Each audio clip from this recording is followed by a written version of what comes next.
क्या कभी किसी शादी में जाकर लगा है कि काश मेरी शादी भी ऐसी होनी चाहिए? बहुत पहले मैं कर्नाटक में एक शादी अटेंड करने गया था। साउथ इंडियन शादी अटेंड करके लगा जैसे ये शांति, अनुशासन मेरी शादी में होनी चाहिए। मैं एक हरियाणवी हूँ। हाल में मैंने एक गुजराती शादी अटेंड करी कोलकाता में। तो लगा कि हम हरियाणवियों को इनसे बहुत कुछ सीखने की ज़रूरत है। फ़र्क सिर्फ़ रस्मों में नहीं था, सोच में था। वहाँ बेटी की शादी पिता के सीने पर बोझ नहीं दिखी। हाँ, दुल्हन के भाई, पिता भावुक ज़रूर थे विदाई के टाइम, मगर इनसिक्योर नहीं थे। शादी एक सेलिब्रेशन था, जो पूरे दिल से जिया गया एक त्योहार सा लगा। और सबसे बड़ी बात, वहाँ कोई नशा नहीं, कोई शराब नहीं, कोई हुक्का नहीं। फिर भी सब इतने खुश, इतने होश में थे कि उस इवेंट को एंजॉय कर पाए। और घर के दामाद सेवा पानी लेने के बजाय जिम्मेवारी और अनुभव के साथ खड़े थे। मैं भी उनमें से एक। वहाँ की प्लानिंग ने ऑनेस्टली मुझे बहुत इम्प्रेस किया। हर चीज़ पहले से तय थी, कौन क्या करेगा, कब आएगा, कहाँ बैठेगा। इसलिए कोई कन्फ्यूजन ही नहीं हुआ और ना कोई केओस क्रिएट हुआ। किसी का ईगो हर्ट नहीं हुआ, कोई नाराज़ होकर रात को घर नहीं भागा। हर मेहमान को लगा जैसे मैं भी इस परिवार का ही हिस्सा हूँ। और मुझे, जो कि एक अलग संस्कृति से आया हुआ इंसान है, अपने रिचुअल्स में शामिल किया, तोड़ना में शामिल किया।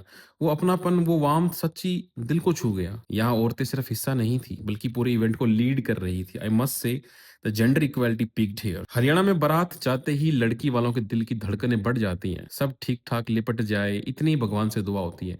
बल्कि यहाँ उल्टा था। दुल्हन का परिवार इतने सुकून में था जैसे वो मेजबान हो, हम मेहमान हों। बारात उस लड़की के घर पहुंची तो सबसे पहले सबने हाथ मिलाए। पुरुषों की लाइन अलग, महिलाओं की अलग। कितनी सिंपली और डिग्निफाइड चीज थी ये। किसी ने पैसे को हवा में नहीं उड़ाया। शांति मुहूर्त के हिसाब से ही हुई। गोधूली विवाह था तो शाम के 4 बजे के आसपास फेरे करा दिए गए। पंडित जी ने बिना रिचुअल्स का मजाक बनाए पूरी श्रद्धा से विधि निभाई। और वो देखकर लगा, यही तो है असली हमारा सनातन तरीका। और सबसे कमाल की बात, ये कोई एक यूनिक शादी नहीं थी जो ऐसे हुई हो। ये सारी शादी ही ऐसे करते हैं।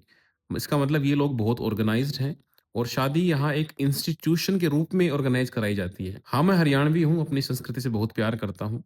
मगर हाँ, सीखने को बहुत कुछ है यहाँ से। याद रहे, जहाँ संस्कृति बाँटती नहीं है, वहाँ सभ्यता बढ़ती है। अब आप बताइए, क्या कभी आपने अपने कल्चर से अलग किसी शादी में हिस्सा लिया है? अगर हाँ, तो आपने क्या सीखा वहाँ से? कमेंट में ज़रूर बताना, मैं सच में जानना चाहता हूँ। जय श्री कृष्णा।